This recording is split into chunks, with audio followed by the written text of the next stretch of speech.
Okay. Good evening once again. Thank you so much for the support. Thank you for being here. My name is Dr. Bianca Academy, and I'm the convener of this webinar. And we are recording, so we will have something to send out to you all later. I'll just quickly share my screen and then introduce our guest speaker who is here already.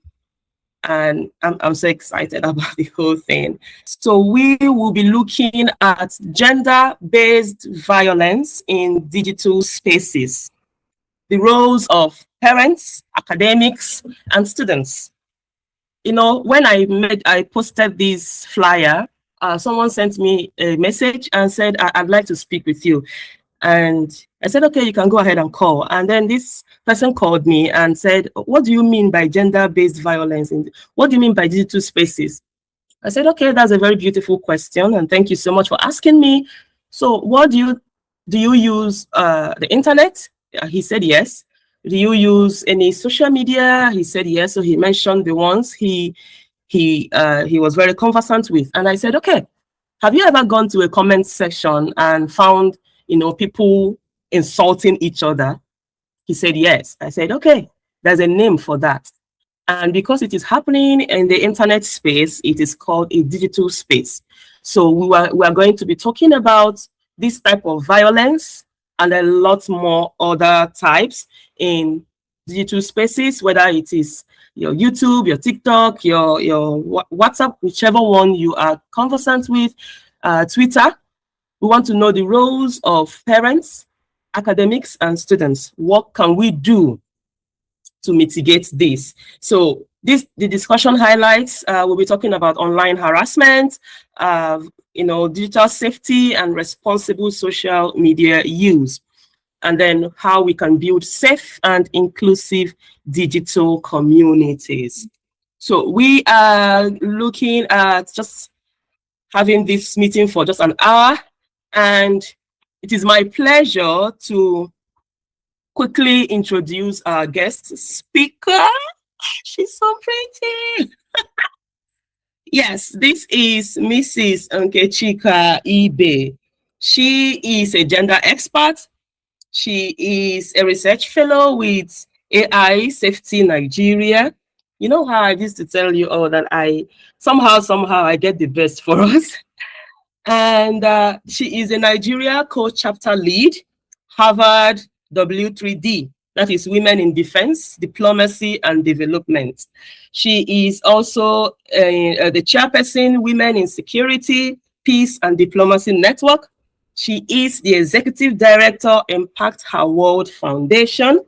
She is, I love reading citations.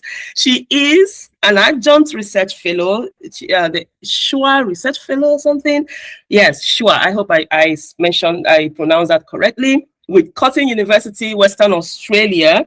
Yes, Shua Global Fellows, Australia. She is very, very conversant with this. Like, this is her niche, and she does wonderfully well with this. So why are we here? As digital technologies and social media continue to shape communication and learning, concerns about cyberbullying, online harassment, cyber stalking, and other forms of violence have become increasingly important. It is important for us to have this conversation.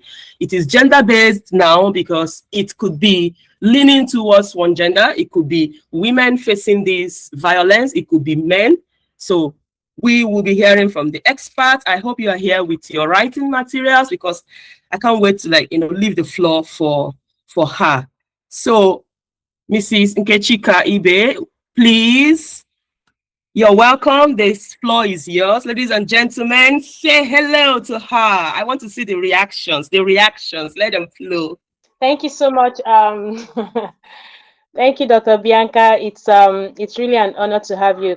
Thank you for the amazing warm welcome. I want to specifically thank you, Dr. Bianca, for the great work you're doing, and your team and everyone that is involved in putting together this monthly webinar.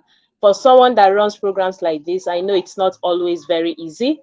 And so I commend you, and this is me telling you to keep going, keep going, keep going, right? Today we're talking on an issue that is quite very dear to me, because this is kind of an aspect of the work that I do. And it's very critical, because the more we are the tech, new technologies are emerging, the world is going tech, sci-fi, those things we watch in sci-fi movies are becoming, like they're almost true now. And things are going so fast, and we are trying to keep up with issues that we are before now, communities facing, family facing, but now these issues are becoming technology facing. And so we have to begin to have those very important conversation on how we navigate the digital spaces. For someone that asked about digital spaces, it's simply online. The best way to answer it, do you use it have you gone online before? I mean, that's the easier way people understand digital spaces. So if you're online, then that means you're in the digital world, right? So, but for us to understand gender-based violence in the digital spaces, we have to understand something. Gender-based violence is not women-based violence. Gender-based violence is violence that could be against men, it could be against women. However, the problem is that, according to studies and statistics, there is a very high rate of violence against women. So when the statistics is tilting towards women more than it's tilting towards men, it makes it look like its conversation is mostly around women and girls. And that is why we amplify more of women and girls. Although currently within the development ecosystem, there is also a new movement that is trying to integrate more of men. And so when we talk about gender-based violence, it is both men and women. And I also want to help us understand something. When we talk about gender, we are talking about a social construct. What do I mean by that? It is constructed by society. It is a term, it is a concept that was constructed by the society. So when a woman gives birth, is either the person has a sex, that's a male or female sex, right? Sex is biological, but gender is a social construct, which means gender is a concept that was developed in the society to attach roles to different sex. I don't know if that makes sense. So if you think of gender, you think of roles of these two different sex, whether male or female. So that is why we try to look at gender from a societal perspective, because when you talk about gender, you're talking about the roles of female, the roles of men in the society. And so what are those roles? What are the roles that men play? What are the roles that women play? And you find out that it is the society that attaches those roles to men. Who told you that it is only men that could go to war? Is the society. Who told you that it's only women that should be nurses? If you go to nursing school, virtually 95% of them are women. Who said that only women should be caregivers? Society. Who said that only women? All of these things are society that constructed these roles and distributed it. That's why it's called it's man-made, is a social construct. One thing that is static is your sex. Is either you're a man or a woman, but the gender aspect of it is a social construct. So if you did not take anything home today, just understand that gender is a social construct. So when we talk about gender-based violence, it means the different violence that is being experienced by the different, both male and female, in line with the roles they play in the society. In line with the roles they play in the society. And so for today, we'll be looking at, I just wanted to just touch up on different things. We'll look at definitions, because I don't teach, or I don't talk without helping people understand the concepts we are dealing with.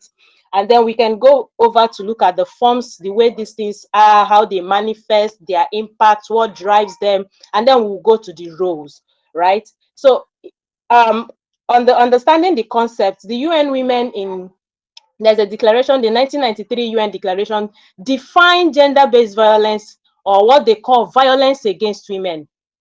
Violence against women is any act of gender-based violence that is physical, sexual, psychological to women, including threats. Now, some people used to feel like you can threaten people and get away with it. A threat to violence is actually violence. When you go on social media and you threaten people, you actually, that's an act of violence and it can be used against you. So you have to be careful. So threats is violence, coercion is violence, or deprivation of liberty, whether it's in public or private space or life. These are all violence, is an act of violence. Then we come down to what we call online gender-based violence, because now we understand that gender-based violence is any violence that results to physical, psychological, or sexual harm. Then what is online gender-based violence? It is the violence or harassment or discrimination that is targeted at individuals, whether men or man or woman, based on their gender identity.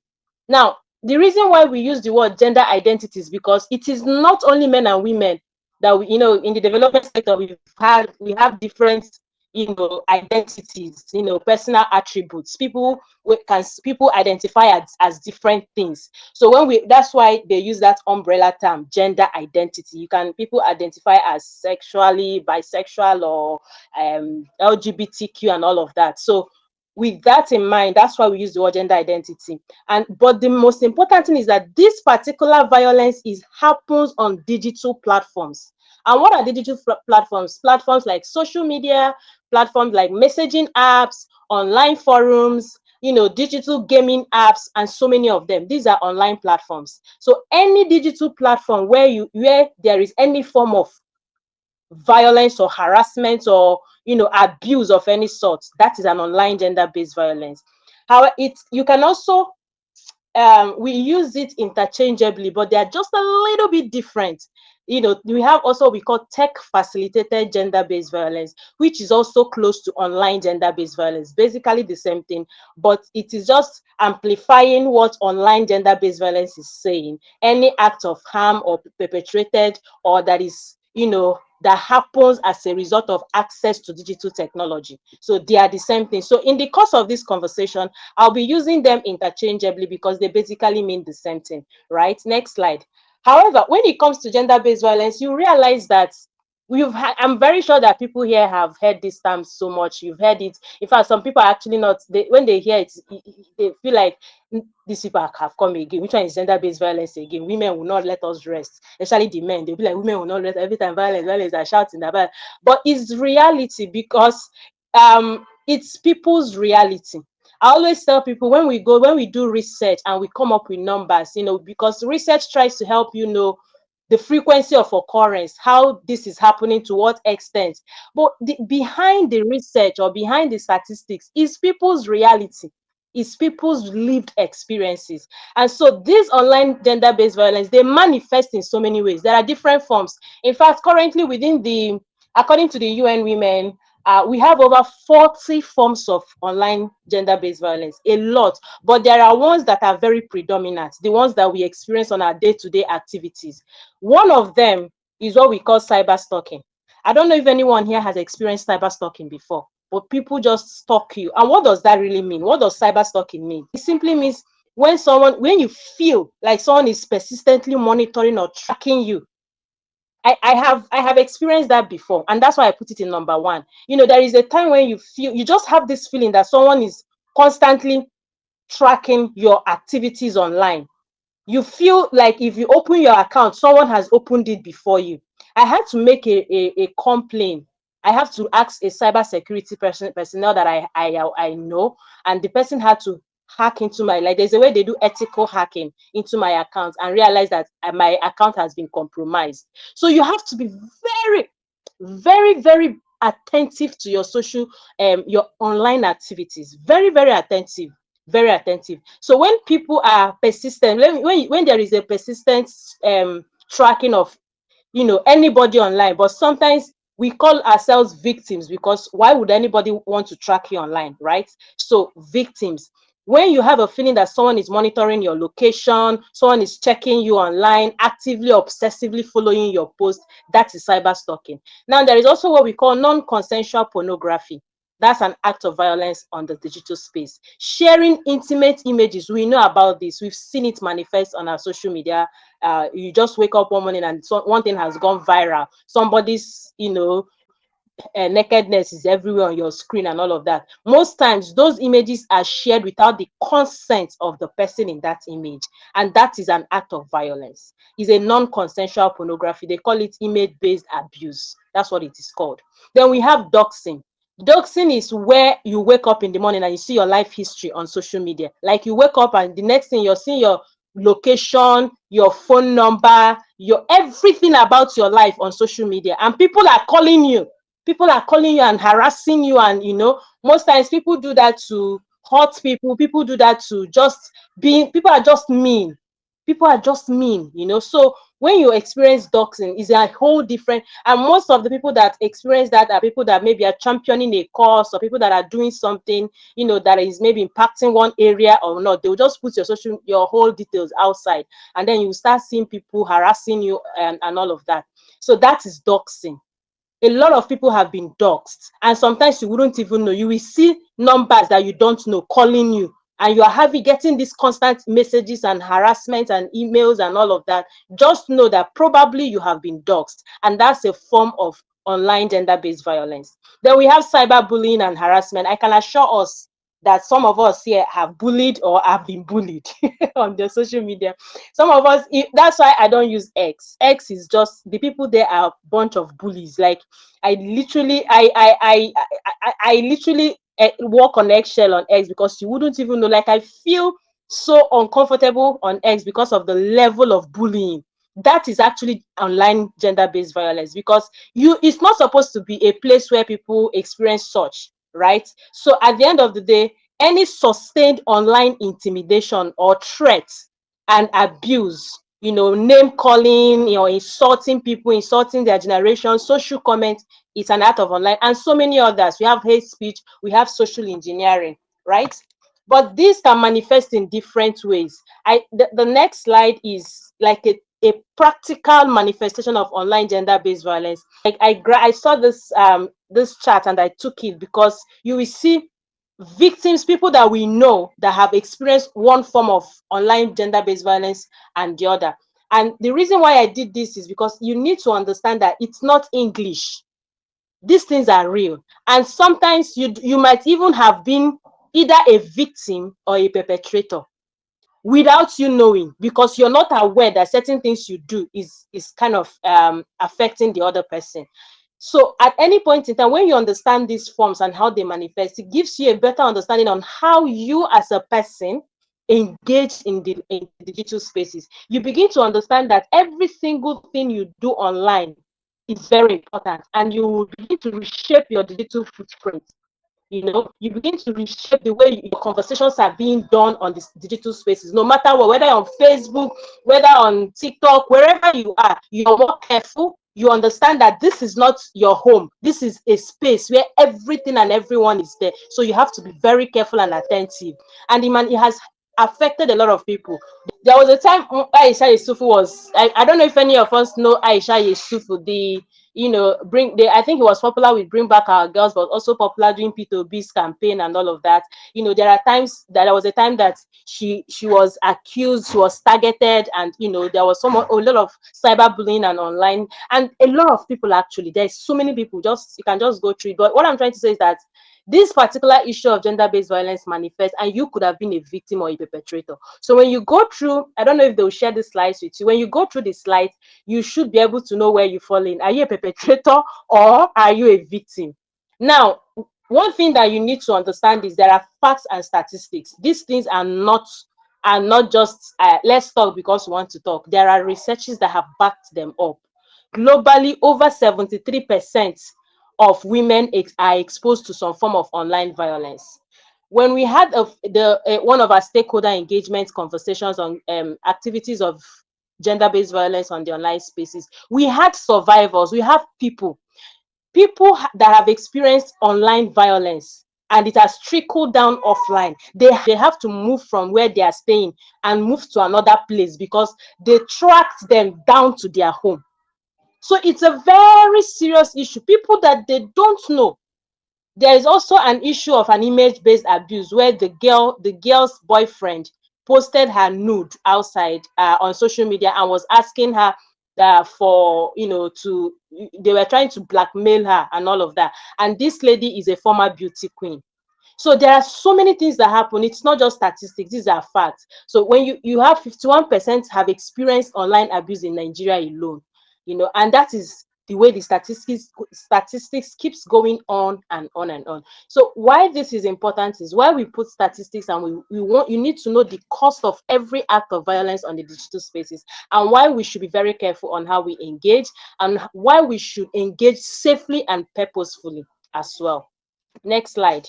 Now, what are the things that drives online gender-based violence? What are the things that actually makes people to engage in online gender-based violence? Why? Why do you think people actually want to do all of those stuff? Number one is anonymity.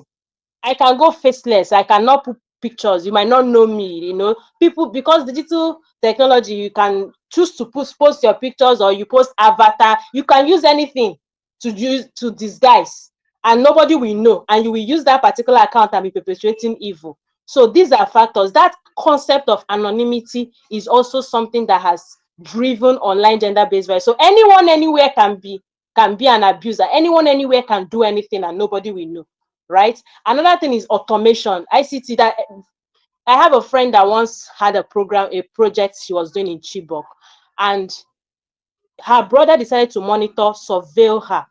And I was shocked that, because her brother works within the cybersecurity space, he had actually surveyed her to the extent that he knew the exact house, where the hotel where she's staying in Chibok. She gave her the color of the roof. She gave her everything about that house. So she was so shocked that that's to tell you how far. That's why sometimes I used to feel like all this evil happening, we should be able to, there is surveillance that can help you identify where anybody is in this world. But that particular tool has also been used by people to drive online gender-based violence. You know, so when you encounter really crazy people, you will understand. Another thing is, people can do anything, action at a distance. You know, you are in Enugu and then you are cursing out somebody in Lagos. You are in Enugu and you can abuse anybody, even someone in Kenya. Like, you can do anything from anywhere.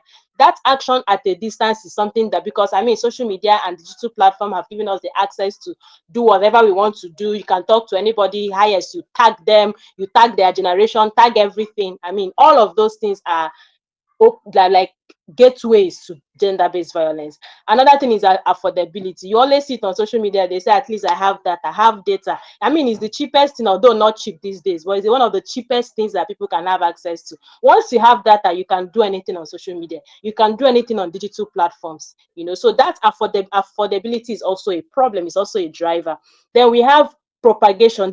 You always hear this thing, internet never forgets. So something that you might have done in the past or said in the past can be used against you. You've seen, if you're on X, you will understand what I mean by, they can go and dig old tweets and use it to bully you or use it to stalk you. In fact, the most recent is the Paystack guy that they eventually sacked because of his old tweets. That's propagation, you know. And as much as maybe what he might have said is wrong or whatever, it is an act of violence, because his privacy, those tweets are his. It's nobody's business, right? But people can propagate, they can use what you have done, they can circulate content, and then in the course of that, they can also tweak it. I mean, in the face of AI, anything can be cloned, anything can be replicated, of course. So because of that, there is that room for them to utilize something that has been there to perpetrate violence. And so many others, limited digital literacy because of time, and deep-rooted patriarchy, of course.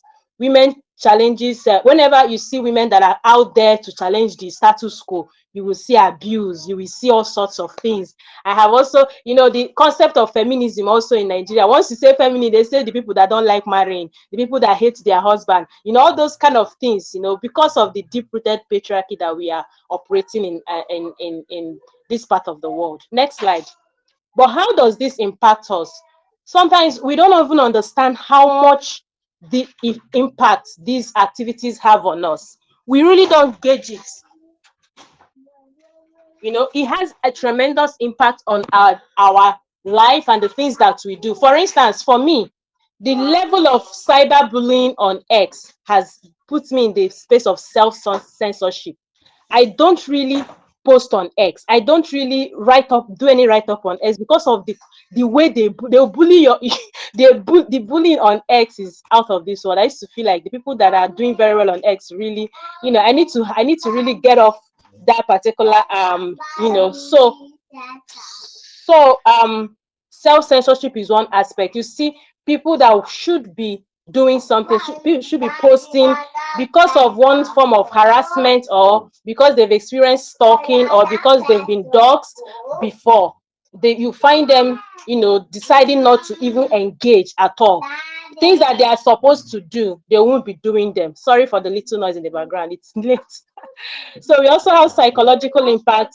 We have 35% of women have suffered mental health issues because of this, and it cuts across even men as well. It's not just women. But if you have ever experienced any form of violence on the internet space, you will know that it's definitely not easy to get over. It's definitely not easy to get over. So you have to be very, very, open to. Some people had to go to therapy just to get over whatever issues that they have gone through online, because we have different personalities. There are people that go things, there are people that things will happen to and they will take it the way it is. That's why sometimes on social media you see people telling people my mental health is very important to me. It's very important because people assimilate things differently, and so you should be able to watch what you say. If you must comment on someone's post, please make it. Just ask yourself, if I'm the one reading this to myself about myself, will I be happy about it?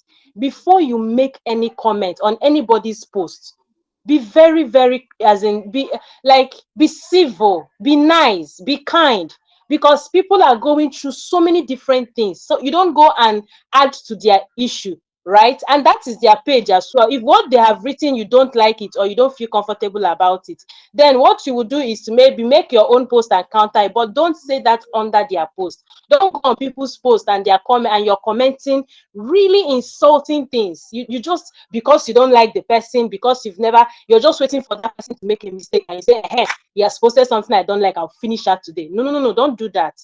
Because we really want to, our goal is to make the social space a place where people can engage and be productive. People can engage and just enjoy, have fun, and share whatever they want to share and go. So if everybody in this room right now chooses to be very strategic, chooses to be very civil and kind about the things they did, imagine 17 people. You know that you're gradually changing the face of the social digital space. You're gradually reducing the level of bigotry or venom that you find out there.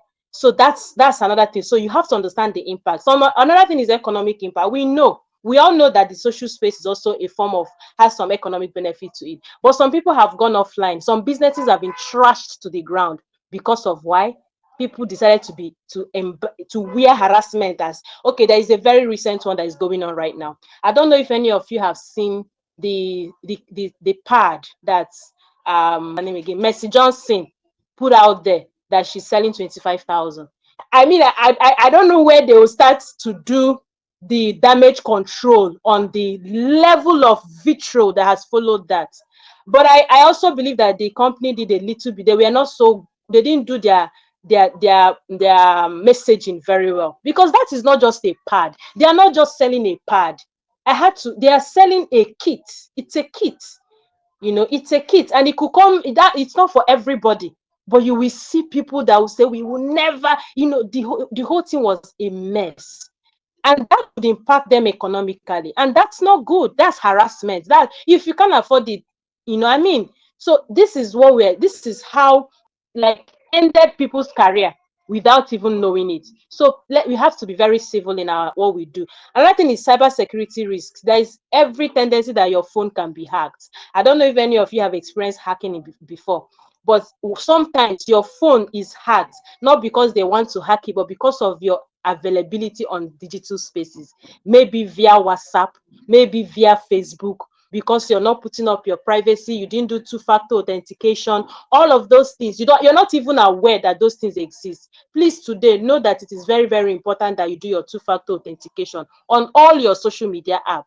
Also know that you should learn to check the privacy setting. You know, when Nigerians don't read that terms of privacy, even if you don't read anything, go to the place where it's as applicable to you, read it and find out how you will make it much more safe for yourself. Even if you don't read the whole document, you know it's a long document, yes, but just go and find where every English that's speaking there is applicable to how you will use it, how you will use that platform. It's very critical, you know, because you can be hacked.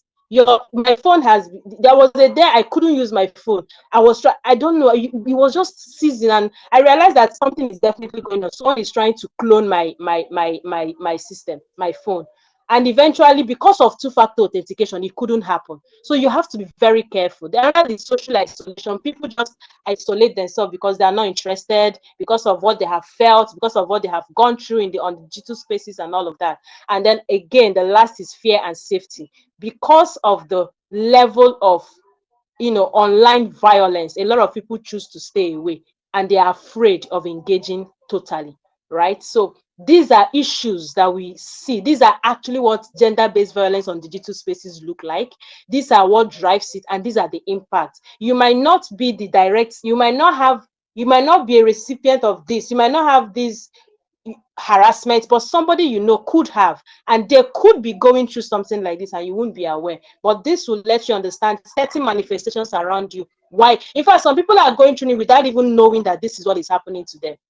They wouldn't know, because nobody has actually told them that what happened. That little insult someone gave you online made you just say, I'm not doing it again. See this, them and this social media, I'll just be a scroller, doom scrolling from beginning to the end. You wouldn't even know that that particular issue has affected you and the way you perceive the digital space or the social media, you know, space. So, but what do we do then? What are the roles of the parents? I love this particular engagement because it took away the burden of what to do from AI developers and tech giants, and it brought it down to the parents. Because this is something I've been preaching since. We don't have to leave it to AI. Those people are active. They're optimizing for their money. They are optimizing for their money. It's a business. So, but what can we do as parents, as educators, as people within our communities? What can we do? That's the right question. And this is what I always teach. This is what I always tell people. The number one thing that I believe that should be done is for parents must have effective communication. I don't know if I'm a mom of 3. And the children of these days, Gen Zs and Gen Alphas, are very smart, but they are smart digitally. Like there are things they know about your phone that you don't know. So you have to be able to establish an open, non-judgmental conversation with your children. They are a group of people or a generation that ask a lot of questions. So you have to also be willing to answer them and listen. Listening. Nothing that they are saying is out of place. Effective listening is one aspect of effective communication that we really don't. Talking is not even the best communication. Listening is. So listening attentively to our children, listening attentively to our students is very, very important, because that will help you to understand where the problem is and how to address it. Another thing is online safety education. You know, you need to continually educate your children on what is going on online. You don't have to leave it for teachers. You won't, because teachers have curriculum to teach you, right? You have to make it a point of duty to educate them on all the safety issues. But how do you do that? First of all, you as a parent will be digitally literate. That's why I added digital literacy for parents. See, you see these Gen Zs and Gen As that we are giving birth to, right? If you don't know it, they will mess you up. You have to know what you're teaching them. There is a question they will ask you, and you are there mumbling something. They'll just be laughing at you, because most of those things, they know it. So before you can even engage and teach them, you must learn it yourself. So parents must take it as a challenge to go and learn about these digital spaces and how they work. And you know, one very funny thing, every app, every of these social media, they operate differently. The way TikTok operates is not the way Facebook operates. The way Facebook operates is not the way Instagram operates. So you need to understand their different operational modalities. So that when you're telling your child, when you go on Instagram, do it this way, when you go on TikTok, because they will go. If it's going, they will go. So, but if you give them a background understanding, if you educate them, because you are educated, because you know, it becomes easier. Parental control, very important. Oh, please take this, very important. Both on television, so both on their iPads. So for me, I'm going to tell you what I do.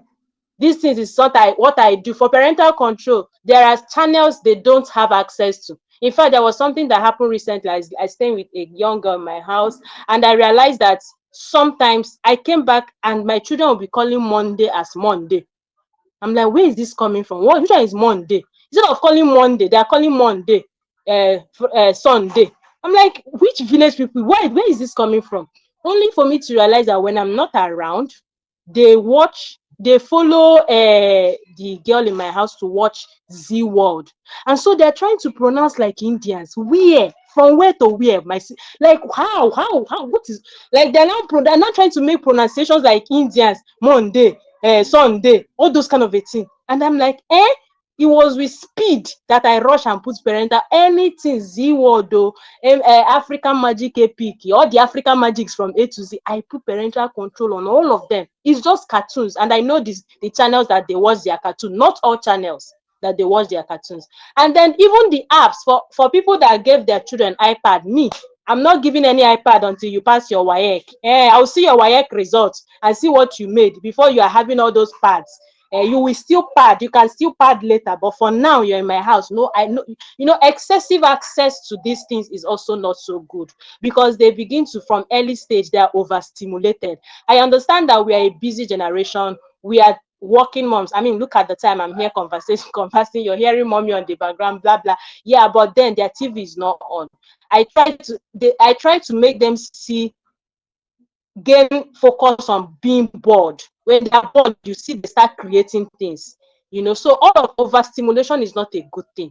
So there are times when you see they have their iPad, the television is on, all of them are screen, one person.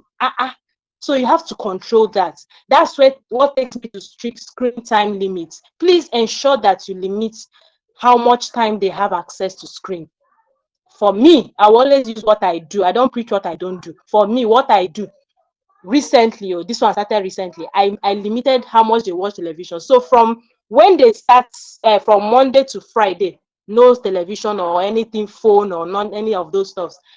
They start watching television from Friday evening till Sunday. And that helps you to monitor, because that's when I'm actively around. It helps me to monitor them and monitor what they are watching, because they learn so fast. They pick things up so fast. If you don't engage like that, you will lose them. What about for educators? I omitted that part in this slide. But for educators, we have to be very attentive. I understand, when you come to the school setting, sometimes in school, there is this thing about school, we push it to parents will push it to school. It's actually a collaborative effort. It should be something that is done. But most importantly, educators must, number one, make sure that they make use of good tools. I see light bulb. Yeah, light bulb. I know that's an EdTech, initiative, and I think that's one of the initiatives that are, currently coming up. There is a lot coming up that is out there. Educators should start leveraging such balanced tools to teach, because one thing is that we will not run away from what is coming, whether you like it or not. You integrate AI, you integrate all of those things. But if you begin to learn, if you begin to educate yourself, just like I talked about parents, you have to be a digitally literate as well as a teacher, as an educator. You have to take your time and learn, and then know tools that are quite good that you can adopt, or you can ask the university to adopt, or the secondary school to adopt, so that it will be more effective for your teaching. And another thing is that you have to create an inclusive learning environment, an environment that allows your students to be able to articulate and make use of, communicate their issues better, without anybody feeling any form of, when we are growing up, right, we had so many people in our class. There are people that they cannot read. There are people that they can read, but they cannot comprehend. There are different set of people. It's in recent time that I know that all of those things are people's shortcoming. There are people that dyslexia. There are people that this ADHD and all of that. It's now that I'm beginning to learn that, that boy we were laughing at in school could be dyslexic. as you're engaging with your ecosystem, you have to understand, number one, you have to learn about the tools that work.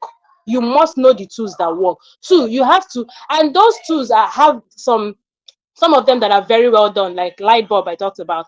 These are tools that will help students to articulate faster, learn faster, build faster, because they try to integrate most of these things that are happening around us, like dyslexia, ADHD, and all those things. It just simplifies learning.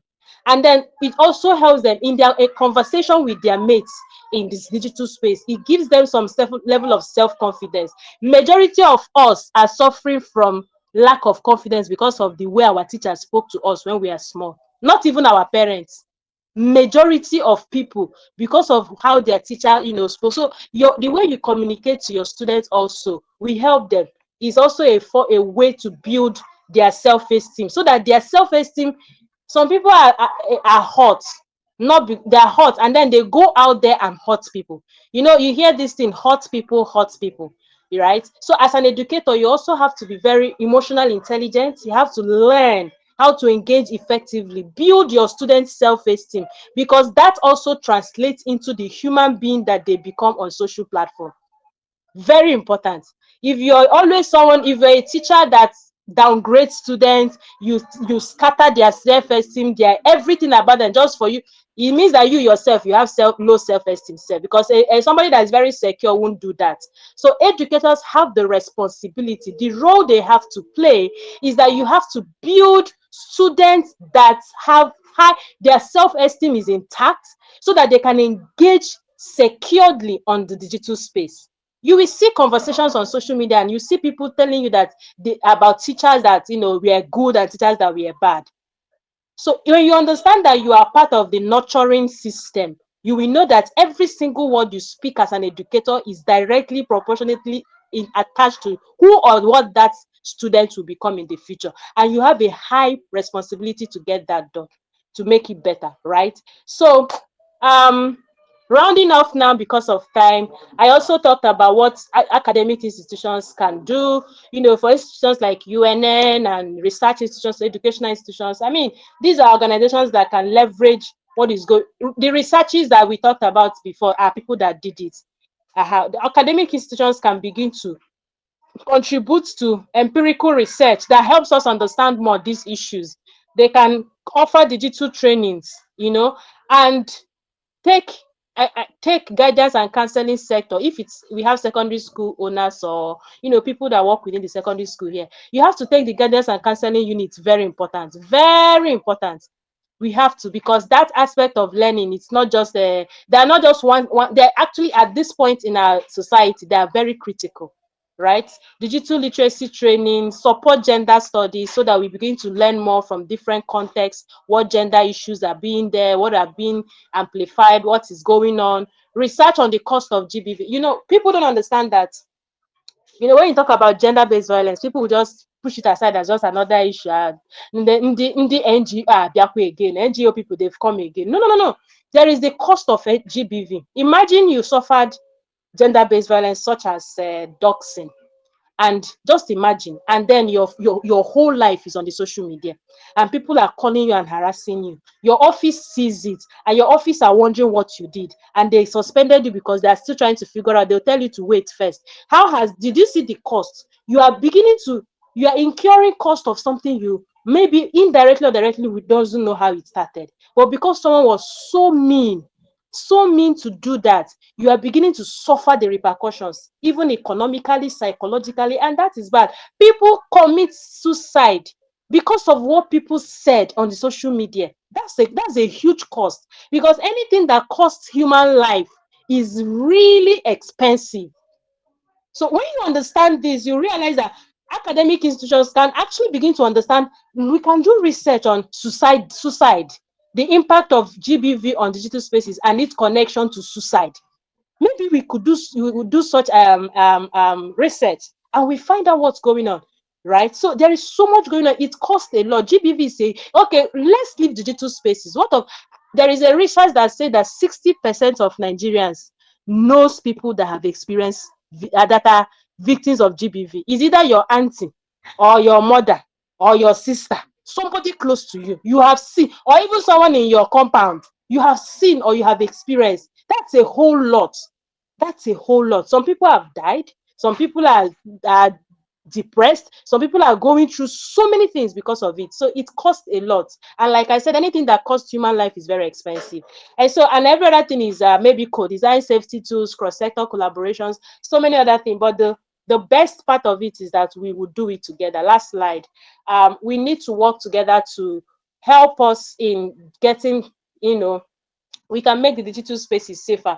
When you understand that every single thing you post online directly affects somebody, when you understand that every comment can actually send someone to self-censorship or isolation, when you know that your comment on someone's business can actually bring down that person's business, you begin to engage much more intentionally. And that intentional engagement is something that you should not take lightly, because at the end of the day, we are all using the social media space, we are all using the digital space because we believe that it is a platform for us to share, learn, expand, and grow. Let's make it what it is. Let's not turn it into a war zone. Let's make it safe and let's engage purposefully. Thank you so much for having me today, and I really hope you learned one or two things from me. Thank you. It's mind-blowing. I've written like I've written more than 5 pages down, and I have the slide. I don't even know why I was writing. But it is awesome. It is awesome. Thank you so much.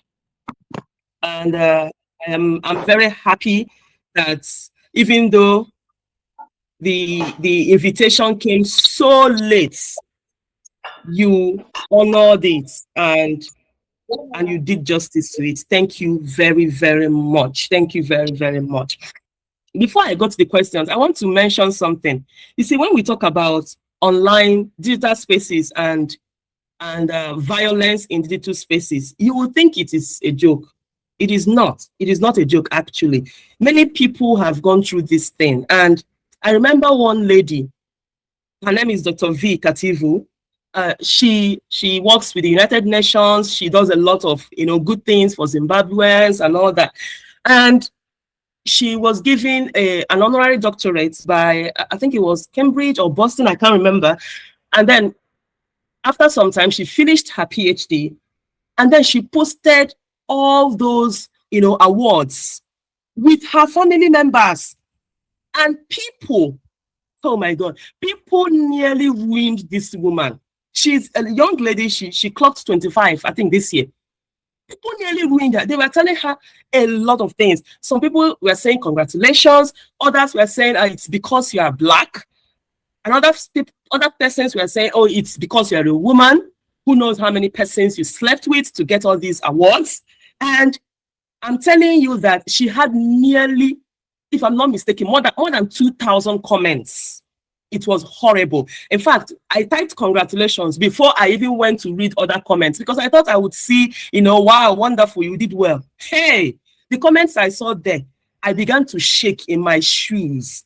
People were really out to insult her. Some started insulting her skin color. Some started insulting her height.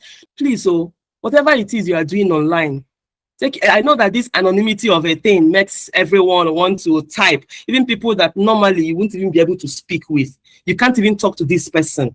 You will see someone online that will say something and you start talking. Yes, you don't know the person, you don't care. But if you see that person outside, you will be so scared to even say a word to that person. So please, let's take it easy when you are behind keypads and you're shouting, "Nayapa, buy data for me." Please, let's just, apply caution. Then when you talked about doxing, someone sent me a message and said doxing means dragging people, like I passed my neighbor generator. That's how they say it on social media. Let us go and drag her like generator. They will go and drag you, waiting no concern you. You wake up in the morning and you will see your house address on people's status. I used to know someone that sells, female wears. She sent something, a wig, to somebody, and the person said, "Come, this thing you sent now, it has become, this issue of what I ordered versus what I got. Please, I don't like this. This is not what you said." And this woman took this customer's phone number, this customer's address and posted it on social media and said, please, will you push my people, help me and drag her like I passed my neighbor generator. And people actually began to call this woman. And she was collating, like, you know what happens when people do this, and it's like on this call, and you have 19 people, 20 people, 21, 14, you know, she was collating data like a researcher. She would say, my people, go ahead, I'm seeing this calls. And people were out there insulting this customer for saying what you gave me is not actually what I paid for. It doesn't make sense, honestly. Cyber stalking. Another way of saying that in English, cyber stalking is monitoring spirits. You know, when that person that you don't like her, you hate her guts, but anytime she posts something on WhatsApp, you're the first person to go and view it. You are asking people, did you see what she never posts today? But you don't talk with her. You're a monitoring spirit. You're a cyber stalker, and they will catch you. One day they will catch you. Okay, so someone now asked this question. This person says, please, when people post good news and I feel threatened and scared, can it be called cyberbullying? So when people post good news and you are threatened, you are like, my life never reached like this. So can it be called cyberbullying? So let's Mrs. Sibe, what do you have to say about that? Did you respond in a way that shows that you are threatened? You know, the feeling you have, did it translate in your, did it enter your hand or your fingers, and you started posting something that is really very bad? Because it's normal. You know, there's something we call timeline grief. They call it timeline grief. Timeline grief is when you see people doing well, or in quote unquote doing well, and you are where you are and you're wondering, these are my mates that are doing well and I'm not doing well. Maybe you're not yet where you believe you should be. I mean, that's people, everybody, we all experience that in one way or the other, right? For the fact that it doesn't turn into obsessive character, or it doesn't translate into you, maybe you start attacking the person, or maybe you go and create an account to just troll that person, then you don't have to. The only thing you have to also know is that it's not everything you see online that is real. Online is not real life. I just wanted to point this out as well. Online is not real life, and you should know that nobody shares the bad parts like that online. Like, people really don't share. Should I tell you what I've gone through today? I'm not going to pack all of them and start sharing with you. I can't come on LinkedIn and say, oh, I have gone through this, that. No, nobody really wants to share their bad. Everybody shares their wins. And so you have to be very careful about how you gulp things in the social media space. You have to. I'm very, very blind to certain things on social media. So you have to also, when you have that at the back of your mind, then you work hard. See, let me tell you something. I know that there are so many students here, and I can beat my chest and say this. When you put in the work, you will get the results, but it's not instant. Anything you see out there, instant this, instant that, there is something behind it, and you might not be able to do what they are doing. That is not diminishing what others have done. There are people that are making waves at a very young age, and they are doing very well, and they got it legitimately. But it doesn't in any way undermine your own journey. Focus on your journey. Do not, I repeat, do not be threatened by anybody's journey. If you have anything that you feel you need to, if you feel you need to, you're supposed to be somewhere, maybe you need a mentor, maybe you need someone that can speak to you, maybe you need a guide, but never ever feel threatened about other people's achievement, because you could still get there. But please, no matter how threatened you are, don't let it translate, or don't express it as attack. Don't express it as any form of comment, bad comment, or venomous comment. Once those are not done, it's not cyber. You cannot bully someone from your heart now, Abby. You can't bully somebody from your heart. It's just something you feel inside of you. And you know why you feel that? You feel that because you know you could be there. And definitely you will be there if you put in, or you continue to put in the work.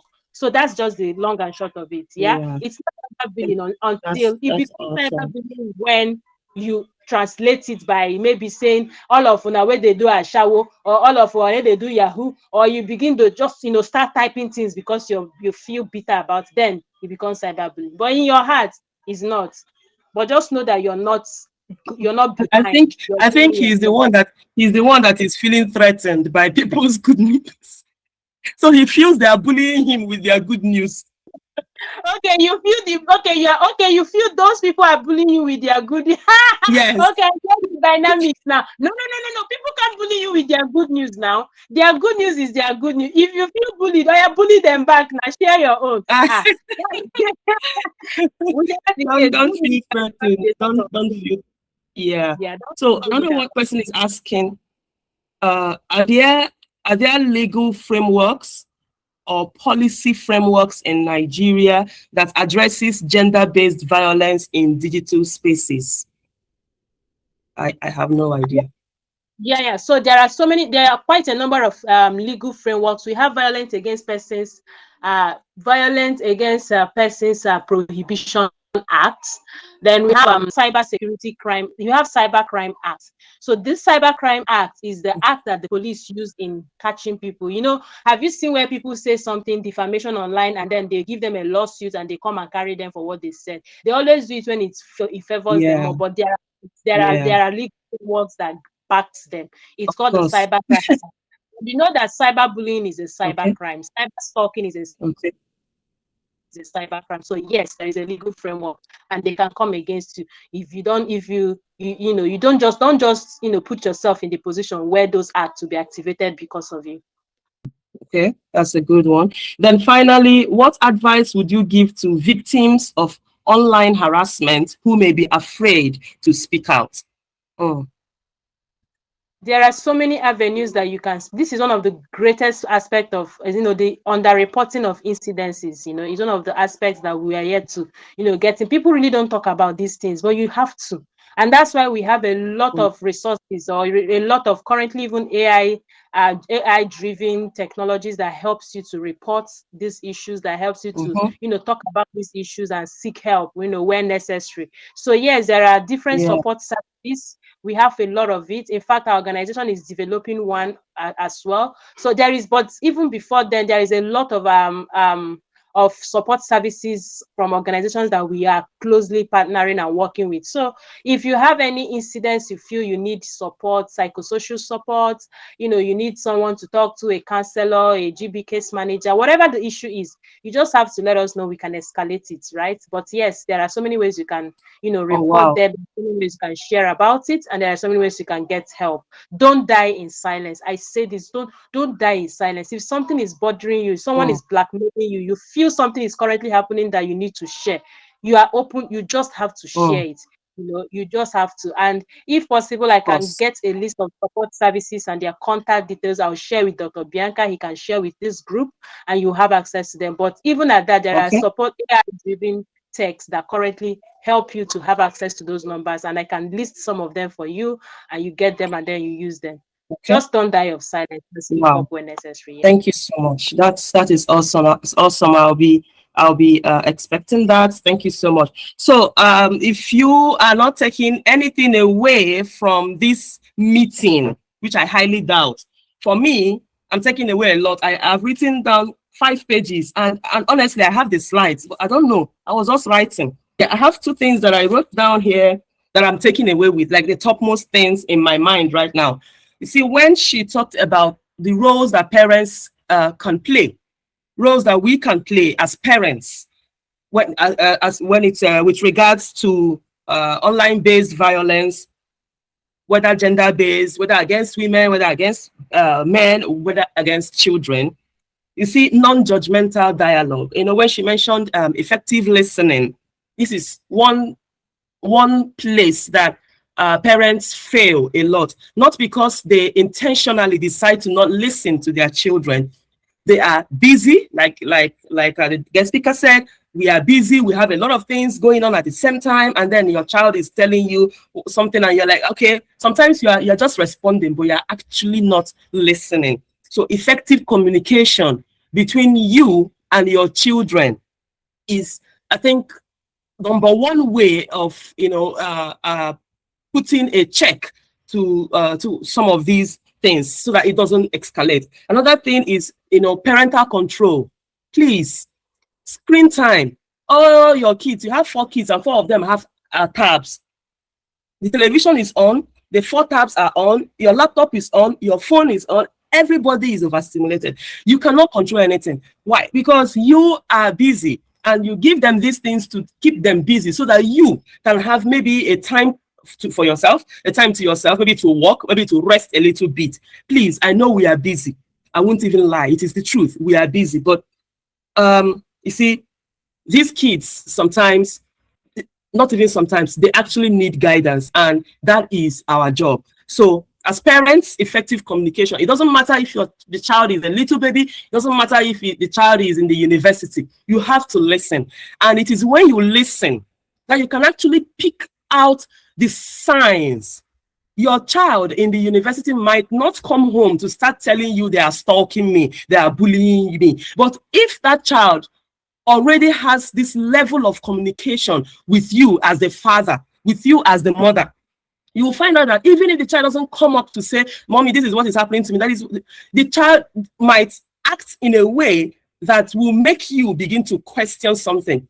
For example, if you have a child that is always maybe on WhatsApp, maybe on TikTok, and then this child comes home from the university and it's not on WhatsApp, it's not on TikTok, and you're like, "This one, you're not playing with your phone. What's going on?" And they're like, "No, nothing. There's no problem. There's no problem." No, something happened. You don't take it like, "Oh, finally you're off your phone." No, that is not what we are looking at. So cyber stalking and all that, please, while we are here, let us pick up 1 or 2 things that we can use to make the online space a little bit habitable, more habitable for everyone. So I want to thank you all for being here. One of my professors is here, and I don't know, but I am trying to ask her if it will be okay for her to just give us a few words as a mom, as a veteran, as a professor. She knows a lot more, and we would love her to speak. Please, Professor Mommy Ngozi Anyebunam, thank you so much for being here. Please educate us. Just 2-3 minutes of your time. We would appreciate it so much. I thought it's the other way around, that Professor Mommy came to learn today. Yeah, so I don't say mom without saying mommy. And I've learned a lot. Thank you so much. I'm excited that basically it's females that are talking to themselves. Because they are the main builders and anchors and pillars in the family. So if we get it right, most of the time we're the people with these children, and if we learn how to listen to them and give them the necessary attention and stop distracting them, because most of the time that we give them those tabs and such things, we're actually trying to keep them away from us. Yes. So, but the truth is, we must do our own jobs. If we neglect it, they'll be waiting for us. And maybe by the time we now start chasing it, it will be too late. So, as educators, so you can now see that our own job, both as parents, as educators, it's serious. It's serious. So we all have to go and wake up and do some of the things that we necessarily need to do, because whether we like it or not, like she already said that we can't run away from AI. It's here. That's all. The realities are here with us, and we just have to face them. One, get literate, know some of the things that are happening. If we close our mind and our eyes to them, the things will still be happening. So it's better that we learn and try to help these young ones. If we refuse to learn and help them, there are lots of negative things teaching them there. So we'll get it right. We're already doing that. Thank you. Yes, we will. Thank you so much, Prof. Thank you so much. So thank you, our guest speaker, Mrs. Eke. Thank you. So we'll get together. So you tell me all about, Cotton University in Australia. So thank you, Helen. Thank you, Jackie Wan. Thank you, Professor Ngozi Anyebunam. Thank you, Dr. Oluchi. Thank you, Manasa. Who else am I missing? Thank you, Dr. John Abba. Thank you all for being here. It is an honor to have you all here. Thank you, Dr. Glory Wankwo. Thank you for being here. Thank you, Professor Ogres Onyebuchi. Thank you all. So, like we always say, this is a monthly webinar where we try to source for experts who would come to talk to us about some timely topics and conversations. We hope to continue. This is our May edition, and we hope we'll have another one in June. We'll be bringing you another, very serious conversation on this channel. So we want to also thank Lightbulb, because they are the ones providing the digital space for us to do this. So if you don't know about Lightbulb, they are a technological infrastructure. They host schools, they host courses, and now they have some courses that are going on that people are doing, courses on AI literacy, courses on AI governance, courses on AI engineering, AI, automation. So these are courses that anyone, anywhere can take. I think some of the courses span between 5 months to 10 months, and it is competency based. It's not something where you go online and you're seeing define hardware, define software. No, it is competency based. Like the ones people doing the, I think the AI engineering course are building websites. They are scaling products.